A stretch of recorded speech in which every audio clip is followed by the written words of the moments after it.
I'm going to dig in a little bit more in the role of renewable energy sources in future of Italy's power system.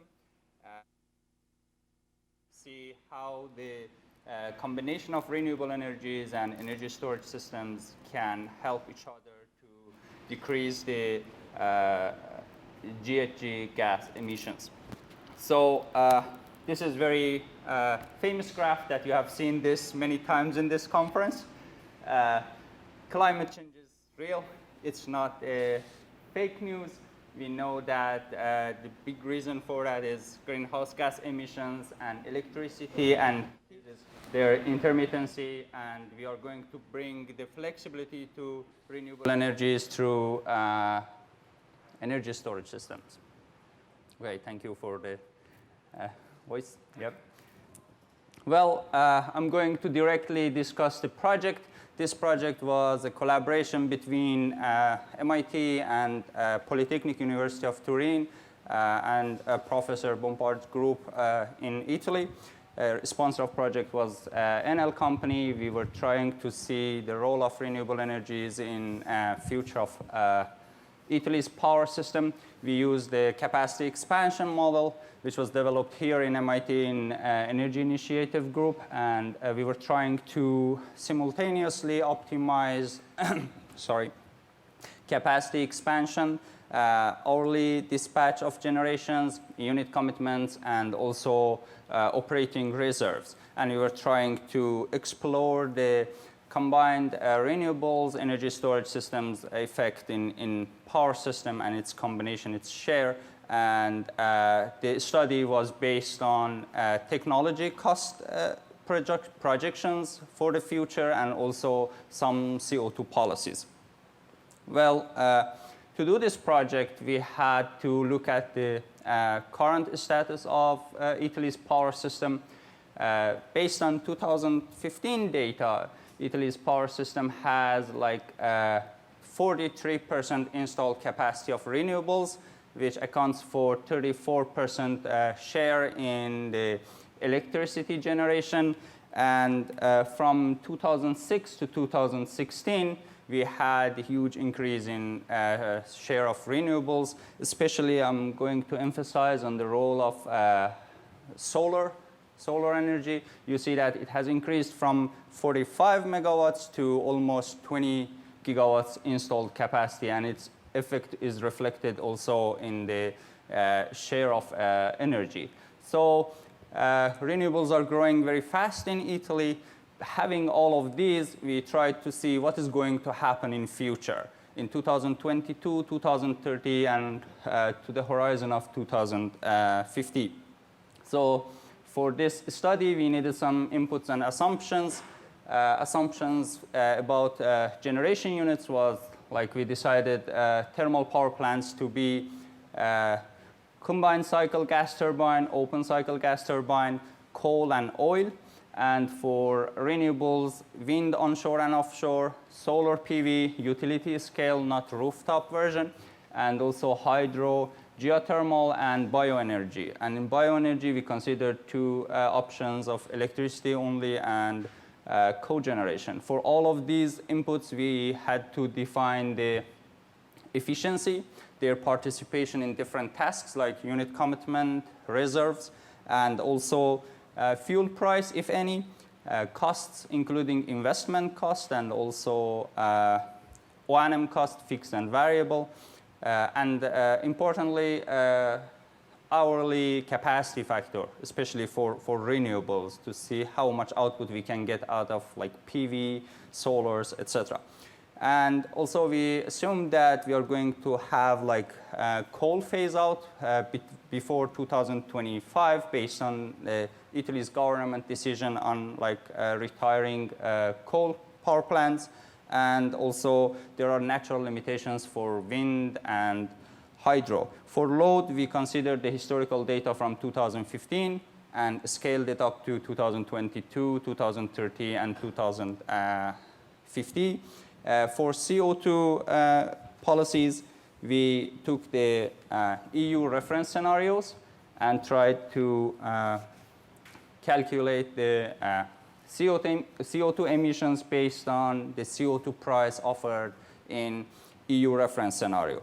For energy storage, we consider that pumped hydro storage is not going to have new installations because of the limitations in water resources, but the model has the option of investing in 3-hour lithium-ion battery. So having all of these, we tried to see how the power system's configuration will be in candidate years of 2015, 2022, 2030, and 2050, and what will be the share of renewable energy on those years. So let's review the results that we got.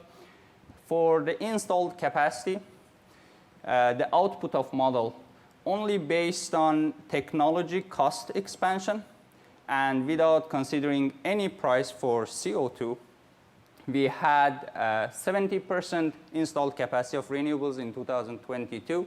For 2030, it was almost 80%, and in 2050, 90%. So this is the case that we do not use any subsidies for renewables, and this is only based on the projected costs of technologies in those candidate years.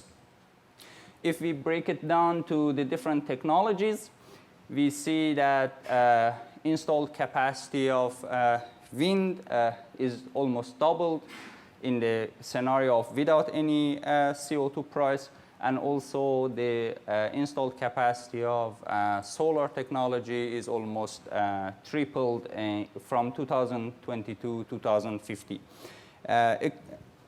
Also adding different CO2 price scenarios increases the installed capacity of renewables and especially solar power plant.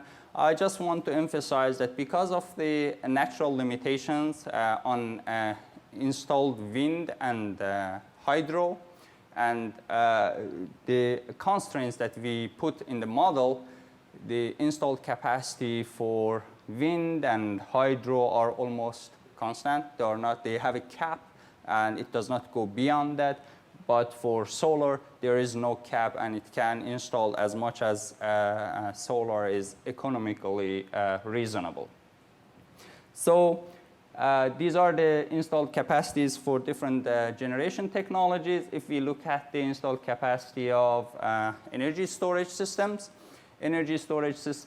have like two options. Pumped hydro storage, which is 5.7 gigawatts. We are not considering any increase in that. But looking at the installed capacity of batteries, till 2030, there is no reasonable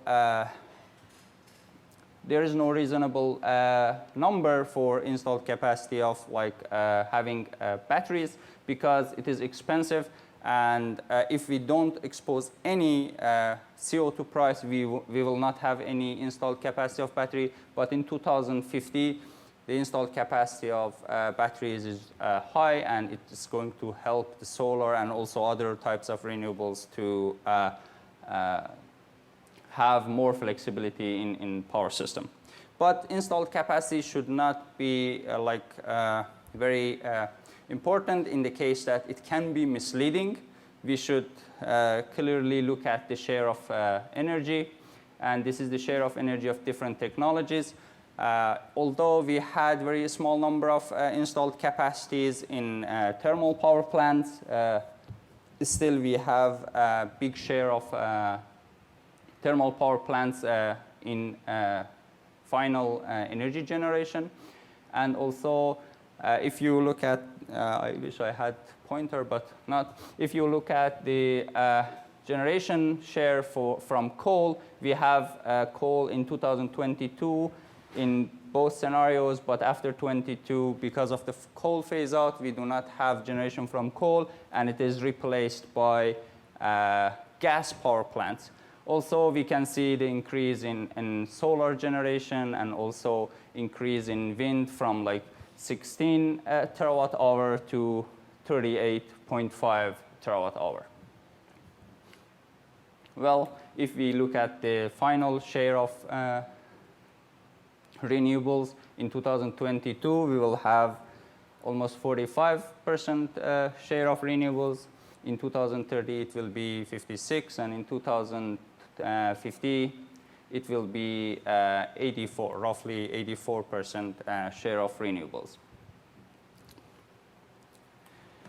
And if we just see what is going to happen in a daily dispatch for 24 hours in a winter day in 2022, 30, and 50 in a CP scenario. CP scenario is current policies of CO2 scenario, which is the lowest price that we can consider for CO2 emission. In 2022, we have coal as baseload, which is orange line here. And then we have the brown, which is gas generation, mostly covering the peak load hours. But in 2030, there is no coal, and it's replaced by natural gas. And in 2050, the story is totally different, because you see this green part, which associate with charging and discharging of the battery. Midday generation of solar PV is stored in the battery, and it's going to be discharged to grid in night hours and in the early morning. So these parts are like discharging of energy storage systems to the grid. To see the relationship between energy storage system and solar, I'm going to show you a week of dispatch. And this is 1 week of dispatch in 2050. You see that the overgeneration of solar panels in midday is being charged to the grid, charged to the battery, and then it is being discharged to the grid during the night hours or early morning hours.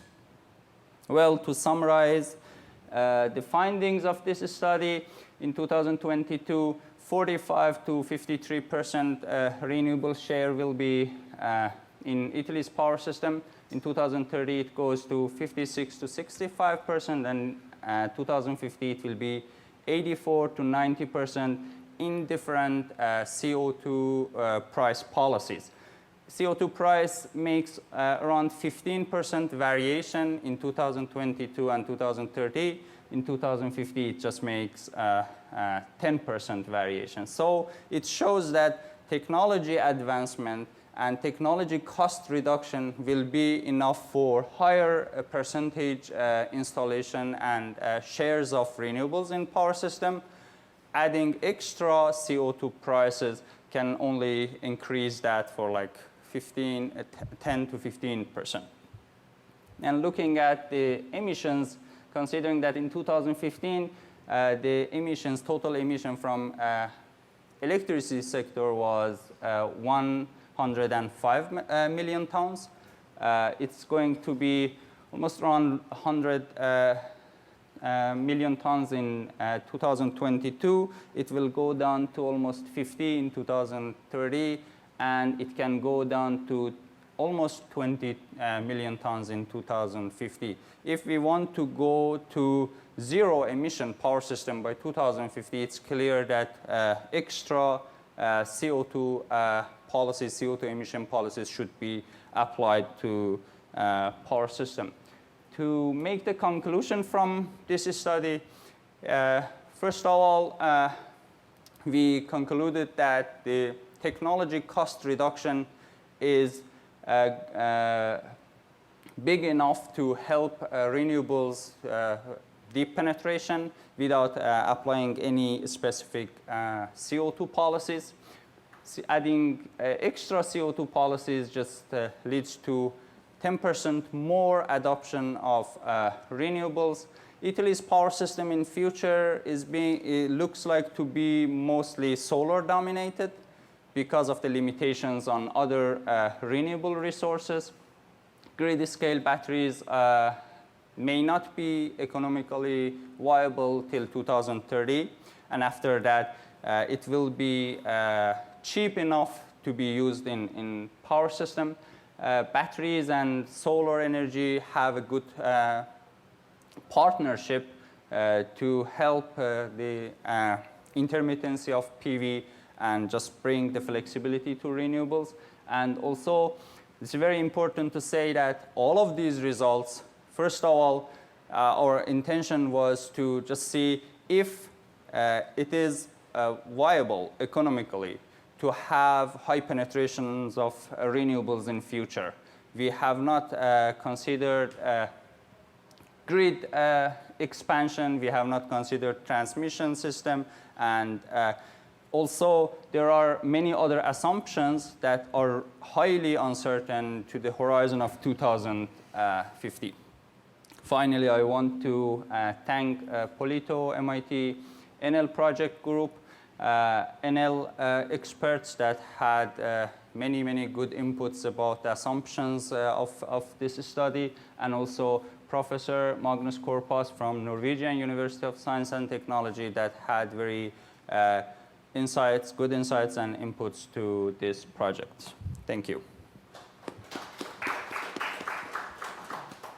Any questions for Mehdi? Yeah, Hans? You said it towards the end of your presentation now. So I have not seen any import-export balances, but this is mainly because you have not the grid representation behind it. So this would be my first question. And the second one, in terms of competitiveness of grid-scale battery systems. So if you also take into account in the long term that maybe the use of system charge on distribution grid level might be less dominated, and the distribution grid operators increasingly want to charge a fixed charge, then the PV battery combination might also be less economic, but this also has not been considered as far as I understand. Well, yes, you're totally right. Actually, first, in all these runs, we have not considered import and export, although it is like a very small number for Italy's power system. Like it is almost 3 terawatt hour in like 400 terawatt hour total load, annual total load. We have not considered it, and also we have only considered grid scale PV and grid scale batteries. We have not modeled the power system nodes in this study. So you're right, distribution system when it comes to the play, and smaller scale distributed energy resources comes to play, it will change the balance. Okay, great. Thanks again, Mehdi. That's all right.